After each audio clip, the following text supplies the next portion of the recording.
Welcome back to our channel. Daily updates కోసం ఛానల్ని subscribe చేసి మరి ఫాలో అవుతూ లైక్ చేసి షేర్ చేయండి. అలాగే మరి భానుమతి ఇంటి నుంచి తప్పించుకుని వెళ్ళిపోతుండగా సడన్గా ఏం జరిగింది, మరి భానుమతి ఎగ్జామ్ రాసినట్టు మరి బలరాంకి తెలిసిపోయిందా? పెళ్ళి జరిపిస్తాడా? అసలు ఏం జరిగింది? Upcoming review. కన్నీటి బాధలో మరి భాను జీవితం అలా ఎలా మొదలైంది అన్నది అప్కమింగ్ రివ్యూ. ఇంకెక్కడ కూడా స్కిప్ చేయొద్దు, ఎండ్ వరకు చూడండి. ఇంకా మనం రివ్యూలోకి వెళ్ళిపోదాం.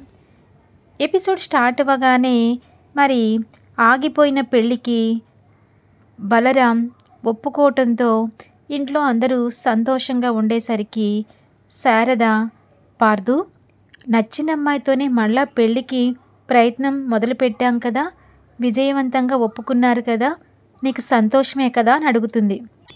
ఇంకా వెంటనే పార్దు కావాలనే అవసరాన్ని క్రియేషన్ చేసుకుని ఇలా నాతో మాట్లాడాలని ప్రయత్నించకండి, నా సంతోషం కోసం మా నాన్న ఉన్నారు అని చెప్పి కోపంగా పార్దు వెళ్ళంగానే మరి శారద కళ్ళల్లో కన్నీళ్ళు ఒక్కసారిగా ఉబికి వస్తాయి. ఆ కన్నీరుని చూసిన బలరాం మరి బాధపడతాడు, కానీ కొడుకుకి ఏమాత్రం సర్ది చెప్పలేని పరిస్థితి. ఇంకా ఇంట్లో వాళ్ళంతా అలా చూస్తూ ఉంటారు. ఇంకా ఇది ఇలా ఉండగా అందరూ అర్ధరాత్రి అవుతుంది, నిద్రపోతూ ఉంటారు. హాల్లో మరి చిన్న కూతురు వసు, ప్రమీల పడుకుని ఉండగా బయట కుమారి నిద్రపోతూ ఉంటుంది. రూమ్లో లైట్ వేసుకుని ఆలోచిస్తూ ఉంటుంది భానుమతి. తనకి దిక్కుతోచని స్థితి. ఇంకా పెళ్ళికి ఒప్పేసుకున్నారు. నేను కన్న కలలు అన్నీ మరి కరిగిపోతూ ఉంటాయి. ఎలాగైనా నా కళ నెరవేర్చుకోవాలి, నేను చదువుకోవాలి, ఈ పెళ్ళి నాకు ఆటంకం కాకూడదు, అంటే ఇక్కడి నుంచి నేను వెళ్ళిపోవాలి అని చెప్పి అనుకుని వసు కోసం చూస్తూ ఉంటుంది. అందరూ నిద్రపోయిన తర్వాత నేను వచ్చి నీకు చెప్తానక్క, అప్పుడు నువ్వు ఇంట్లో నుంచి వెళ్ళిపోదువు కానీ అన్న మాట గుర్తు చేసుకుని ఇంకా వసు రావటం లేదేంటి అని చెప్పి అనుకుంటూ ఉండగా నెమ్మదిగా మరి ప్రమీల మొహం చూస్తుంది వసు.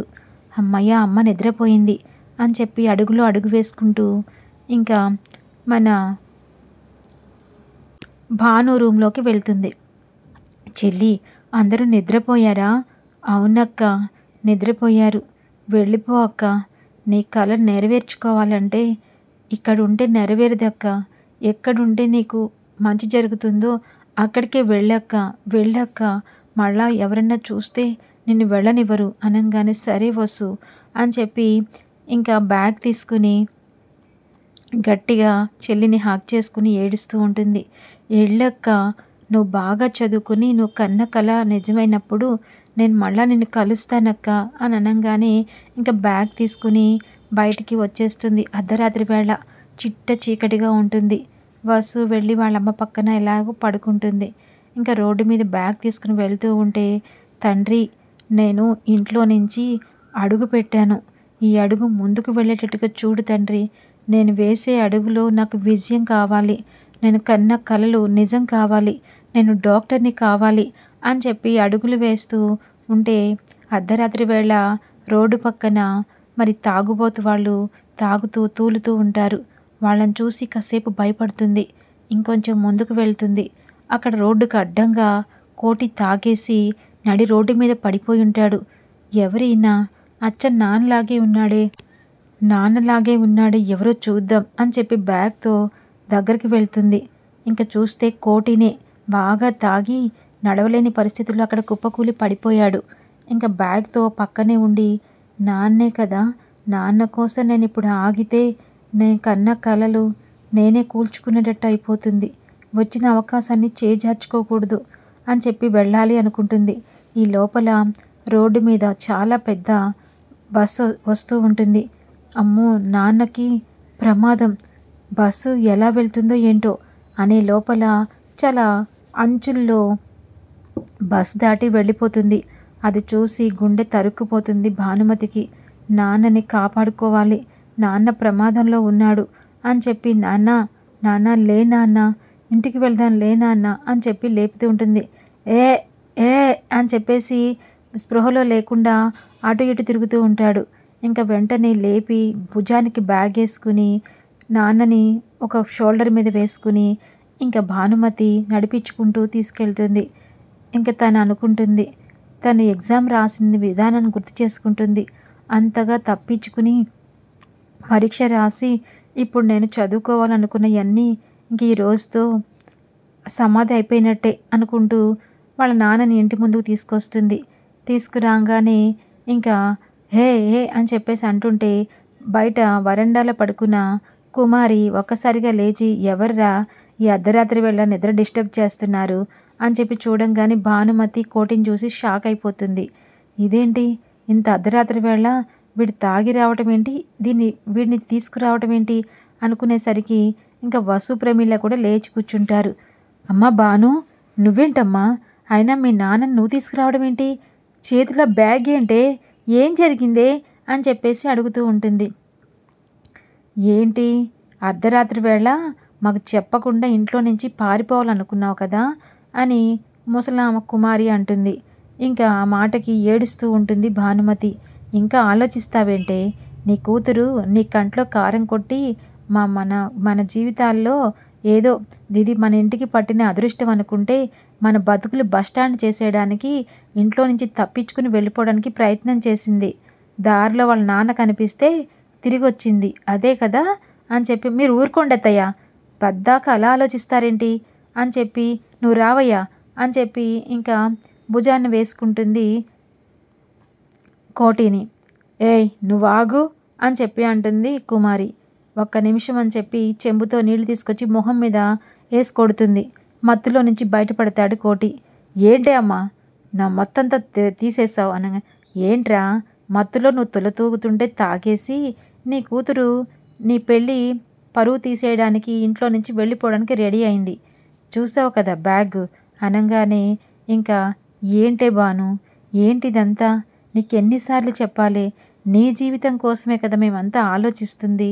మరి నువ్వు అందరినీ వదిలేసి నువ్వు ఒక్కదానివే నీ చదువు కోసం వెళ్ళిపోతున్నావు అంటే ఇంకా నేను బతికి మీకోసం కష్టపడి వృధా ప్రయాసే కదా, సరే అని చెప్పి అంటుంటే, ఏయ్ నా పరువు తీయాలనుకుంటున్నావు కదా, వాళ్ళందరి ముందు ముహూర్తాలు పెట్టుకుని అప్పుడేమో అలా జరిగింది, ఇప్పుడేమో ఇలా చేద్దాం అనుకున్నావు. నా పరువు తీయాలనుకుంటే నేను ఊరుకోను, అందరికీ మందు పెట్టి చంపేస్తాను, ఒక్క రోజుతో పీడ విరగడైపోతుంది అని చెప్పి గట్టి గట్టిగా అరుస్తాడు కోటి. ఇంకా ఇదంతా చూసి చాలా మనసుకి పాపం బాధ కలుగుతుంది ప్రమీలకి. ఎందుకు అందరూ చచ్చిపోవటం ఎందుకు, నేను చచ్చిపోతే ఈ ఇంటికి పీడ విరగడైపోతుంది అని చెప్పి నేనే చచ్చిపోతాను అని చెప్పి లోపలికి వెళ్ళి స్పీడ్గా వెళ్తుంది. అమ్మా అమ్మా అని చెప్పి ఇద్దరు కూతుళ్ళు పరిగెత్తుకుంటూ ప్రమీల వెనకాల వెళ్తారు. ఇంకా ప్రమీల ఎంత చెప్పినా, వద్దు భాను, నీ జీవితం నువ్వు చూసుకో, చెల్లి జీవితం చెల్లి చూసుకుంటుంది, నేను మీకోసం బతకడం దండగా, చచ్చిపోతాను, నన్ను చావనివ్వండి, నాకు బతకాలని లేదు అని చెప్పేసి ఇంకా అక్కడ ఉన్న శారీ తీసుకుని వెనకాల సీలింగ్కి వేసి ఉరి వేసుకోవడానికి సిద్ధపడిపోతుంది. ఇంకా అమ్మ అమ్మ వద్దమ్మా, ప్లీజ్ అమ్మా, నువ్వు చచ్చిపోవద్దమ్మా, అమ్మ వద్దమ్మా అని చెప్పి కాళ్ళ వేళ్ళ పడి వేడిస్తున్నా కానీ ఆగకుండా మరి వెంటనే ముడికట్టి వేసుకోపోతూ ఉంటే దండం పెట్టి, అమ్మా నువ్వేం చెప్తే అదే చేస్తానమ్మా, దయచేసి దిగమ్మా, అమ్మ ప్లీజ్ అమ్మా, నేను ప్రమాణం చేస్తానమ్మా అని చెప్పేసి అంటుంది. ఇంక వెంటనే తీసేసి కిందకి దిగి, చూడుబాను, నువ్వు ఇంకోసారి మమ్మల్ని అందరినీ నమ్మించి ఇలా పెళ్లి చేసుకుంటాను, చేసుకోకుండా వెళ్ళిపోతానని చెప్పి వెళ్ళిపోతున్నావు. నీ మీద నాకు నమ్మకం పోయింది. నువ్వు ఎట్టి పరిస్థితుల్లో కూడా ఈ పెళ్లి చేసుకోవాలి, చేసుకుంటానని నాకు మాట ఇవ్వు, ఎక్కడికి వెళ్ళనని నాకు మాట ఇవ్వు అని చెప్పి అనగానే, సరేనమ్మా మాట ఇస్తాను, ఈ పెళ్లి చేసుకుంటాను, మీ అందరి సంతోషం కోసం ఈ పెళ్లి చేసుకుంటాను అని చెప్పేసి అంటుంది. సరే అని చెప్పి ఇంకా ప్రామిస్ చేయమనగానే ప్రమాణం చేస్తుంది. ఇంకా సరే అని చెప్పి ఇంకా తల్లి సరే రా భాను అని చెప్పి లోపలికి తీసుకెళ్తుంది. ఇంకా ఇది ఇలా ఉండగా రెండో రోజు మరి కాలేజ్లో భాను రాసిన ఎగ్జామ్స్ రిజల్ట్స్ రానే వస్తాయి. అలా వచ్చిన తర్వాత భానుమతి కోరుకున్నట్టు చదువులలో తను మొదటి ర్యాంకు సాధిస్తుంది నీట్ ఎగ్జామ్లో.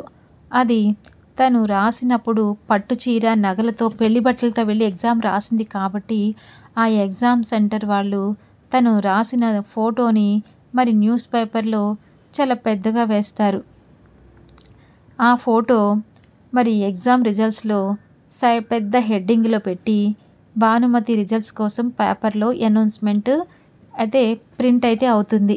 ఇంకా ఇదిలా ఉండగా మరి శక్తి కొడుకు శక్తి కూతురు ఇద్దరు కూడా వాళ్ళ అమ్మని అడుగుతూ ఉంటారు, ఇదేంటమ్మా పెళ్ళి ఆగిపోతుంది అనుకున్నాం, పెదనాన్న అసలు జరిగిన అవమానానికి తలెత్తుకోలేక ప్రజలు ఎవరి మొహం చూడకుండా లోపలే ఉంటారు అనుకుంటే మళ్ళా పెళ్ళిలని పిలుపులని మళ్ళా అంతా అంగరంగ వైభవంగా చేస్తానని అదంతా మర్చిపోయారేంటమ్మా, ఈ వీడియో వలన బూడిదలో పోసిన పన్నీర్ అయిందా అని చెప్పి అనగానే, అలా ఎందుకు అనుకుంటున్నారు, అది భద్రంగా ఉంది, ఎప్పుడైనా మనకి అవసరం వచ్చినప్పుడు దాన్ని ఆయుధంగా వాడుకోవచ్చు, ఆ ఎత్తిన తల దించడానికి బాగుంటుంది, మీరు ఇదేనా అర్థం చేసుకుంది, మీరు అర్థం చేసుకోవడానికి ప్రయత్నించండి, మరి పెళ్ళి అనగానే పెళ్ళి జరగాలి, అది ఒక బేద కుటుంబం, ఒక తాగుబోతు కుటుంబం, వాళ్ళు మన చెప్పు చేతుల్లోనే ఉంటారు, అప్పుడు భార్య మన చెప్పు చేతుల్లో ఉంటే పార్దు కూడా నా చెప్పు చేతుల్లో లాక్కుంటాను, ఇది కదా మనం ఆలోచించేది, అందుకే నేను ఈ పెళ్ళికి ఒప్పుకుంటున్నాను, మీ పెదనాన్నకు కూడా మరి ఈ విషయంలో పెళ్లి చేయాలనే చెప్పాను అనగా, నువ్వు సూపర్ అమ్మా, నువ్వు సూపర్ కదా అని చెప్పేసి అంటారు. ఇంకా ఇదిలా ఉండగా మరి పేపర్లో ప్రింట్ అయినది రెండో రోజుకే అందరికీ పేపర్స్ వేస్తారు కదా, వెయ్యంగానే శక్తి దూరం నుంచి పేపర్ చూస్తుండగా పెళ్లి బట్టలతో బ్యాగ్తో ఉన్న అమ్మాయి అచ్చం భానులా ఉందేంటి అని చెప్పి న్యూస్ పేపర్ని తీసి చూస్తూ ఉంటుంది. ఇంకా న్యూస్ పేపర్లో చదివిన మ్యాటర్ చూసి ఒక్కసారిగా షాక్ అయిపోతుంది. పెళ్లి రోజు పెళ్లి క్యాన్సిల్ అయిన తర్వాత పెళ్లి బట్టలతో ఎగ్జామ్ రాసిందా భాను, అది నీట్ ఎగ్జామ్ రాసిందా అని చెప్పి ఎగాదిగా పేపర్ వంక చూస్తూ ఇంకా చాలా బాధపడిపోతూ ఉంటుంది. ఎందుకంటే మరి తన చెప్పు చేతుల్లో ఉంచుకోవాల్సిన భానుమతి అంత పెద్ద ఎగ్జామ్ రాసింది అంటే పై చేయిలో ఉంటుంది కదానని, ఎలా ఈ పెళ్ళి అని చెప్పేసి అనుకునే లోపల అక్కడికి బలరాం వస్తాడు. వచ్చి, ఏంటి శక్తి పేపర్లో ఏముంది, ముఖం అంతిదిగా మారిపోయింది అంటే ఏదో పెద్ద మ్యాటరే వచ్చుండొచ్చు, ఒకసారి ఆ పేపర్ ఇవ్వు అని చెప్పేసి అంటాడు. ఇంకా పేపర్ ఇస్తుంది. పేపర్ ఇవ్వంగానే మరి పెద్ద హెడ్డింగ్లో భానుమతి నీట్ ఎగ్జామ్లో మొదటి ర్యాంకు సాధించింది, పెళ్లి బట్టలతో అయినా ఎంతో ఏకాగ్రతతో మరి వచ్చి ఎగ్జామ్ రాసి విన్ అయిన ఈ అమ్మాయికి చదువు మీద ఎంత శ్రద్ధో, ఇలాంటి వాళ్ళు ఉంటే ఇంకా అసలు స్టూడెంట్స్ అందరికీ బంగారమే అన్నట్టుగా మొత్తం మ్యాటర్ అంతా చదివి రగిలిపోతాడు ఒక్కసారిగా. మరి బలరాం, తను ఈ చదువు ఆపేయమని చెప్పాను కోటికి, తను ఎగ్జామ్ రాయొద్దని చెప్పాను, మరి ఎలా వెళ్ళి రాసింది, అది కూడా పెళ్ళి ఆగిపోయిన రోజున, అసలు దీని అంతటికీ కారణం నాకు ఫోన్ చేసిన అమ్మాయి కదూ, పెళ్ళి ఆగకపోతే ఆ భానుమతి ఎగ్జామ్ రాసుండేదే కాదు, పెళ్లిపేటల మీద ఉండేది, కానీ ఇదంతా జరగాలంటే దీని వెనకాల ఏదైనా కుట్రుందా అని చెప్పేసి కోపంతో రగిలిపోతాడు.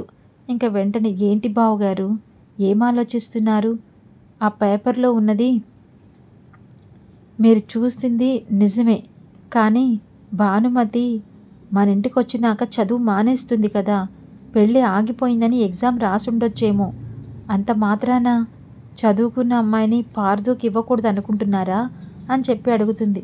లేదు శక్తి, కానీ దీని వెనకాల ఎవరున్నారో తెలుసుకోవాలి అని చెప్పేసి అనుకుంటూ ఉంటాడు. ఇంకా పేపర్లో భానుమతి ఫోటోని మరి ఇంట్లో వాళ్ళు చూస్తారా అంటే మరి ప్రమీల కోటికి తెలీదు.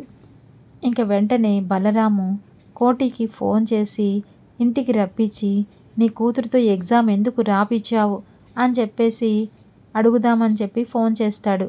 ఇంకా ఒకసారి ఇంటికి రమ్మనంగానే పరుగులు తీసుకుంటూ కోటి మరి అక్కడికి వెళ్తాడు. ఏంటిది, ఈ పేపర్లోదేంటి అని చెప్పి విసిరి కొడతాడు. ఆ పేపర్ చూసిన కోటి ఒక్కసారిగా షాక్ అయిపోతాడు. అంటే ఆ రోజున నేను అమ్మని కాపలా పెట్టినా కానీ మా భాను ఎగ్జామ్ హాల్కి వెళ్ళి ఎగ్జామ్ రాసిందనమాట. ఎంత ధైర్యమే నీకు, వస్తున్నాను అని చెప్పేసి అనుకుంటూ ఉంటాడు. ఎపిసోడ్ ఎండ్ అవుతుంది. Thanks for watching.